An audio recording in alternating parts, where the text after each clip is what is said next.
Welcome to the party. 2 days in a row, we got a good streak going. We're getting back to it. Today is a Foo Fighter Friday. Ain't It the Life for Courage Rex, Cool Hands 444, and Will Derby Hoffman. But before we venture off into shark-infested waters, I would like to thank the following individuals with the most depth of gratitude for signing up for the Patreon supporter of the Cause Club. Joseph, with 2 H's on the end, everybody's favorite duck, Gareth Roberts, and Mr. Ian Jones. Gentlemen, thank you so very, very much for your support. I almost missed, and if you would like to find out what that's all about, the link, of course, will be in the description. The chords for the intro are C, E minor, and G.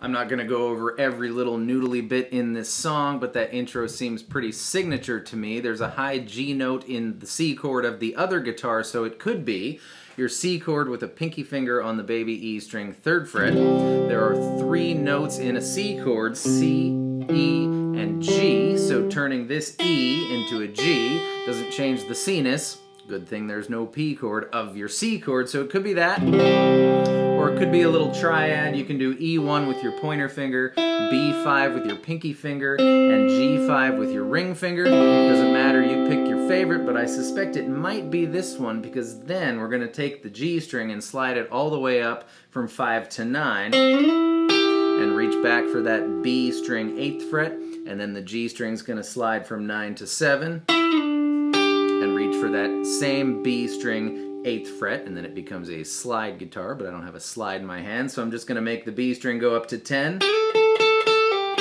back down to 8. So, whichever one you chose.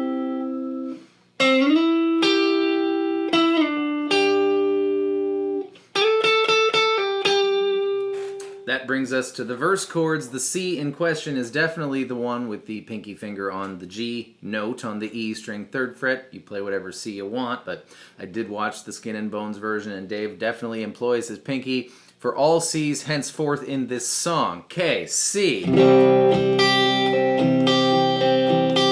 minor, and then we're going to play F minor. Now, Dave plays it like this: ring finger on D3, pointer finger barring E, B, and G on the 1st fret.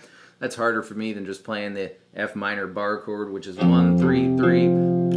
So you play whichever F minor you want, but we're going to go F minor, up 2 frets, regardless of how you decided to play F minor, back to C.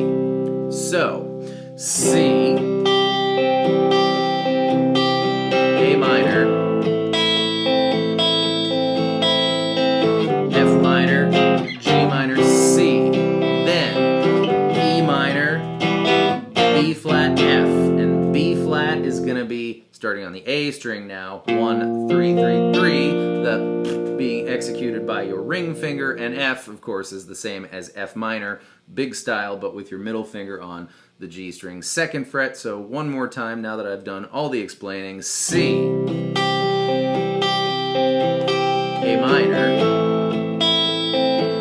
F minor, G minor,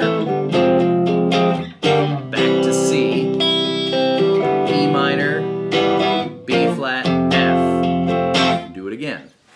Try living a lie, but first let's define a term. I call this chord the chord that comes in between C and A minor, because that's the only time you ever play it. If you're on C, lose your ring finger and put your middle finger up on the A string 2nd fret. This chord has a Wacky Bananas name, but the Wacky Bananas name doesn't have anything to do with what we mean when we play this chord, which is to say walk from C to a B note down to A minor, so we're just going to call it the chord that comes in between C and A minor. Here we go.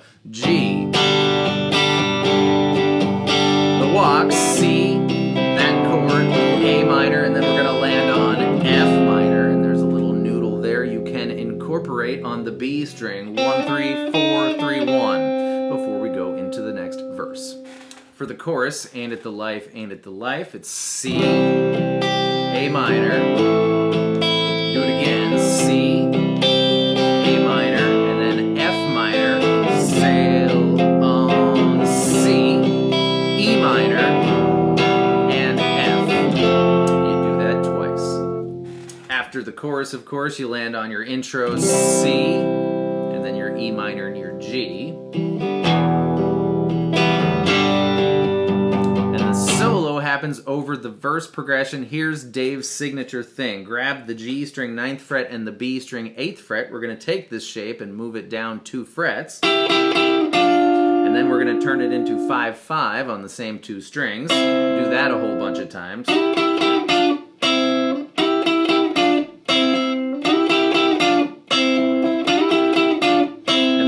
Same lines, this is pretty cool. You can grab 1-1 on those 2 strings. Up to 3, up to 5. I feel like there might be a little different, or there's also a couple guitars bouncing around, so this is a great thing to do anyways. And then it turns into an A minor pentatonic jam.